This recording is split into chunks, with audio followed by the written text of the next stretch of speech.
Hi, I'm Tony. Composting is a great way to reduce household trash, conserve landfill space, and grow healthier plants.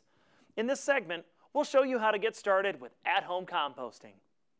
Composting involves collecting certain organic waste materials from your yard and home in a compost bin and allowing these materials to decompose naturally into compost, which is a great fertilizer. You can use compost to enrich the soil around your lawn, garden, trees, shrubs, and flower beds.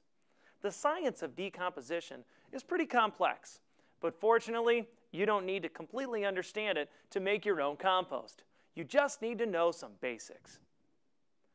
A lot of materials you'd normally throw away or put down the garbage disposal are great for composting. These materials can be broken down into two main categories, green and brown. Now, brown materials are rich in carbon, an element all living things need. These materials tend to be coarse and relatively dry. Examples include dried out grass and leaves, straw, sawdust, cardboard rolls, wood chips, and shredded newspaper. Green materials contain carbon too, but they're also rich in nitrogen, another essential element. They tend to be soft and have relatively high moisture content. Examples include fresh grass clippings, green leaves, fruit and vegetable scraps, coffee grounds and filters, tea bags, and cow and chicken manure.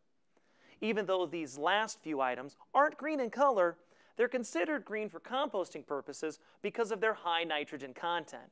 So while color often tells you whether a material is considered brown or green, it isn't a hard and fast rule.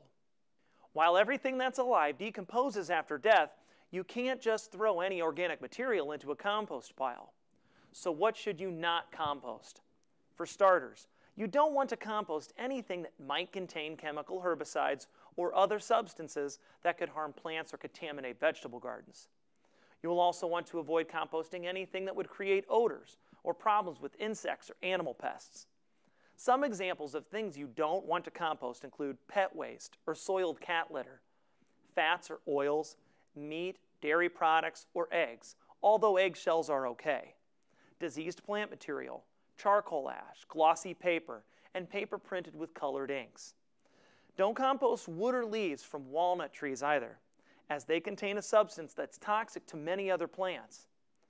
It's also wise to avoid composting perennial weeds that have gone to seed, or you may end up spreading weed seeds if they don't break down in the compost pile. To see a more complete list of good and not so good compost materials, visit EPA.gov and click on Compost in the Popular Topics list. All right, with that background, let's look at how to start your own compost pile. You just need a few basic items. First, you'll need a compost bin. This one features a tumbler design. The idea is to give the tumbler a few good spins about once a week or more often to stir up the compost. Placing your compost bin in a sunny area will help warm the compost and speed up decomposition.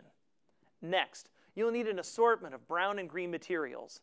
The microbes that break things down thrive on the right balance of brown and green, so having a good balance is key to efficient decomposition and successful composting. The general rule is to aim for a mixture of about 3 or 4 parts brown to 1 part green. Be sure to cut or break down large materials into pieces. That's especially important with really tough items like wood chips and corn cobs, which can take quite a while to break down. Even with small pieces, it's best to add tough items in moderation. It's also a good idea to have a container of compost maker on hand.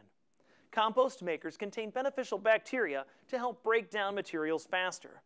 Just mix some in according to the package directions. If you're planning to compost food scraps, it's helpful to have a container in the kitchen to hold the scraps until you can take them to the compost bin. Look for a container made of a non-porous material like stainless steel, like we have here. This one has charcoal filters for odor control. If you like, you can line it with compostable bags to make cleanup easier. To keep the container from attracting fruit flies, empty the contents into your compost bin every couple of days or so.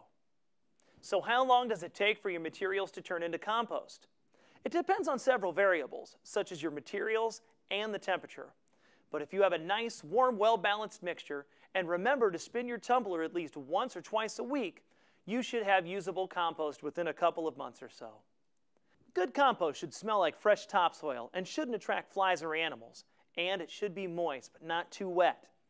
If it smells rotten, or if your compost bin is becoming popular with bugs or critters, your compost mixture may contain too much green material, or it may be too wet, or the oxygen level in the pile may be too low, or perhaps someone added meat scraps or something else that they shouldn't have.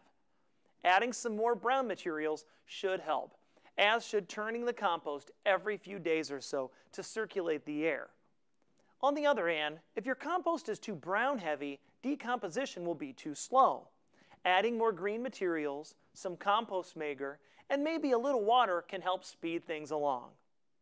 Finally, remember to use your compost to enrich the soil in your lawn, garden, and flower beds, and around trees and shrubs.